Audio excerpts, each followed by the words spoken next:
On the evening of August the 4th, a massive explosion rocked the port of the Lebanese capital of Beirut, causing devastating damage and leaving thousands of casualties.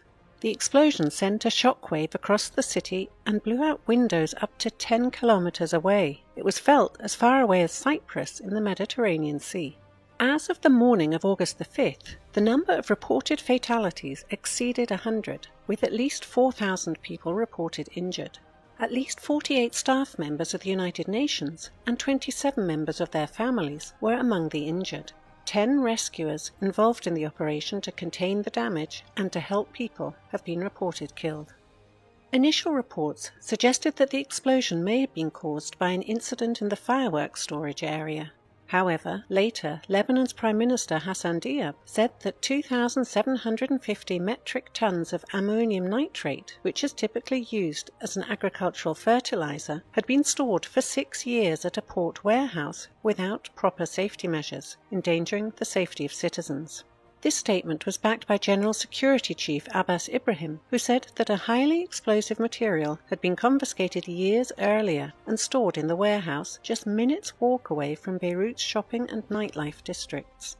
It is still unclear what caused the explosion itself, thus laying the ground for various speculations in mainstream media outlets and on social media platforms.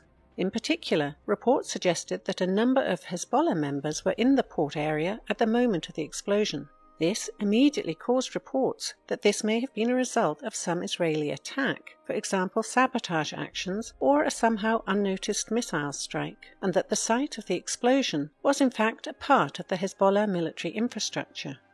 The Israeli Defense Forces did not officially comment on these speculations as yet. Israeli media, which are often eager to promote supposed Israeli military victories, claimed that Israeli forces did not attack Beirut.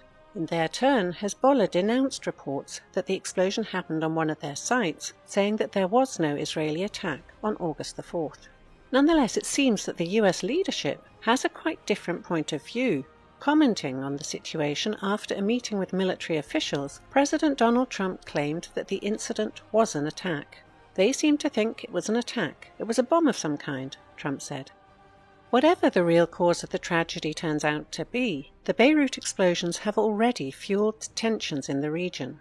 And, despite comments by Hezbollah and Israeli media that it was not a military incident, the warring sides are actively accusing each other.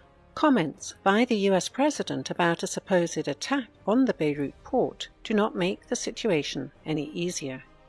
Taking into account the recent series of military incidents on the Israeli-Lebanese contact line and in the Israeli-occupied area of the Golan Heights, any new border provocation may easily lead to a larger escalation.